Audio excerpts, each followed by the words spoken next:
매일 성경 큐티 힌트 2024년 9월 29일 열왕기하 15장 1절에서 22절까지 말씀.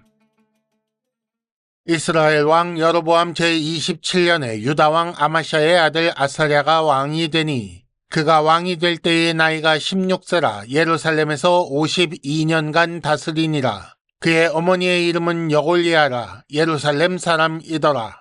아사랴가 그의 아버지 아마샤의 모든 행위대로 여호와 보시기에 정직히 행하였으나 오직 산당은 제거하지 아니하였으므로 백성이 여전히 그 산당에서 제사를 드리며 분향하였고 여호와께서 왕을 치셨으므로 그가 죽는 날까지 나병 환자가 되어 별궁에 거하고 왕자 요담이 왕궁을 다스리며 그 땅의 백성을 치리하였더라. 아사랴의 남은 사적과 행한 모든 일은 유다왕 역대지략에 기록되지 아니하였느냐. 아사랴가 그의 조상들과 함께 자매 다윗성에 그의 조상들과 함께 장사되고 그의 아들 요담이 대신하여 왕이 되니라.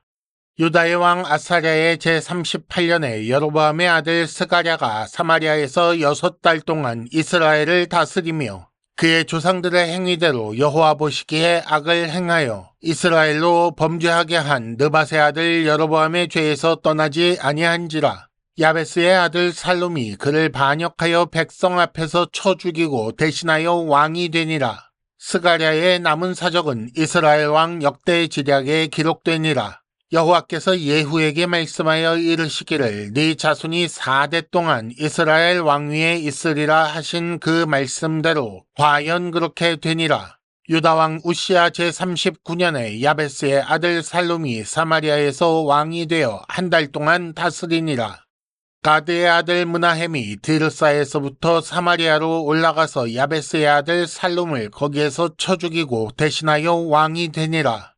살룸의 남은 사적과 그가 반역한 일은 이스라엘 왕 역대지략에 기록되니라. 그때에 므나헴이 디르사에서 와서 딥사와 그 가운데 있는 모든 사람과 그 사방을 쳤으니 이는 그들이 성문을 열지 아니하였음이라. 그러므로 그들이 그곳을 치고 그 가운데에 아이벤 분열을 갈랐더라. 유다왕 아사랴 제39년에 가디의 아들 므나헴이 이스라엘 왕이 되어 사마리아에서 10년간 다스리며 여호와 보시기에 악을 행하여 이스라엘로 범죄하게 한 느밧의 아들 여로보암의 죄에서 평생 떠나지 아니하였더라.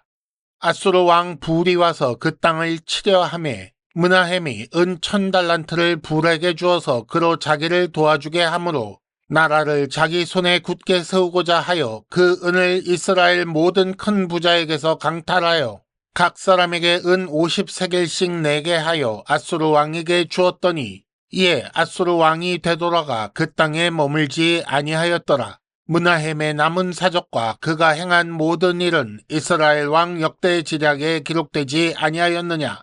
므나헴이 그의 조상들과 함께 자고 그의 아들 브가히야가 대신하여 왕이 되니라. 아멘.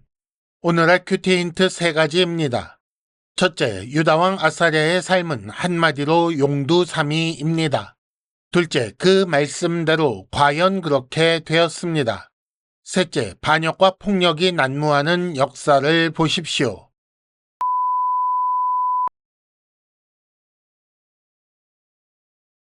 큐티 힌트 첫 번째, 유다왕 아사랴의 삶은 한마디로 용두사미입니다.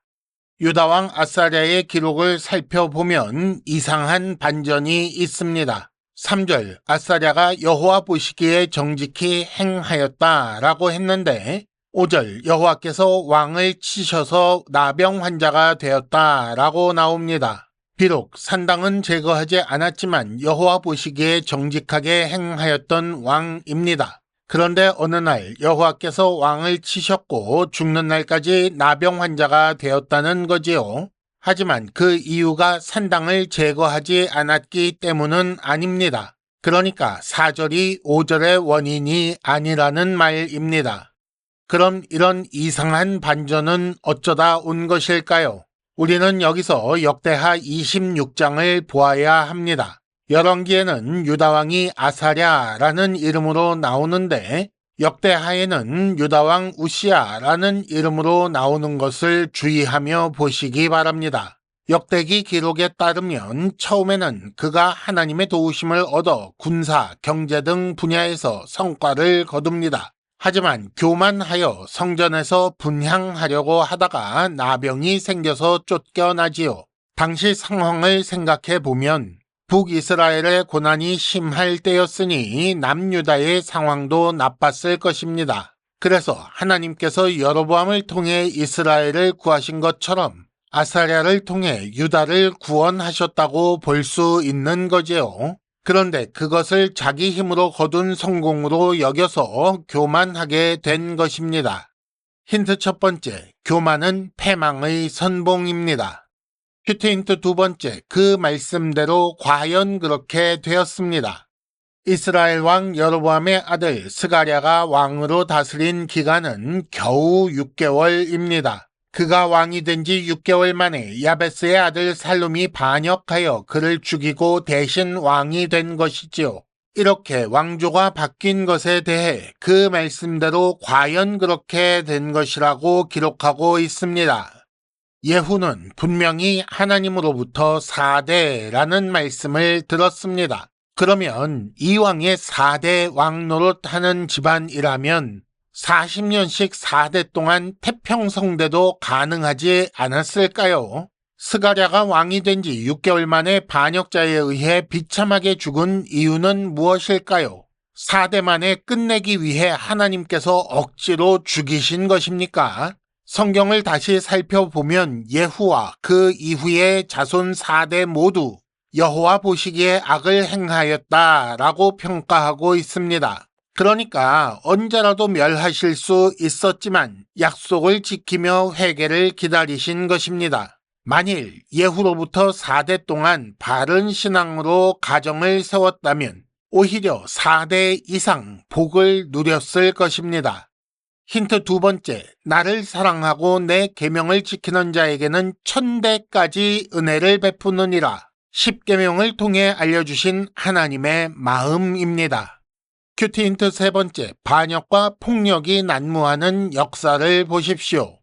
살룸이 이스라엘 왕 스가랴를 죽이고 대신 왕이 된 지 겨우 한 달 후에 14절, 가디의 아들 므나헴이 살룸을 죽이고 대신 왕이 됩니다. 반역의 반역이 이어지고 폭력이 나라를 지배하는 시대가 된 것이지요. 16절에 보면 반역으로 왕이 된 므나헴은 끔찍한 만행을 저지른 폭력적인 왕입니다. 또 아수르 왕의 침략을 막고 아수르 왕이 자기를 돕게 하기 위해 부자에게서 은 약 11kg씩 강탈하여 자그마치 30톤을 마련하여 아수르 왕에게 주어 보냈습니다. 고난이 심한 이스라엘을 보신 여호와께서 구원하셨지만 여전히 돌이키지 않은 결과는 폭력이 지배하는 시대로 나타났고, 이런 시대의 끝은 아수르에 의한 이스라엘의 멸망으로 나타나게 됩니다. 힌트 세 번째, 하나님을 떠난 세상에 남는 것은 거짓과 폭력뿐입니다. 이상으로 2024년 9월 29일 매일 성경 큐티 힌트를 마칩니다. 여러분 큐티를 통해 은혜 많이 받으시기를 바랍니다.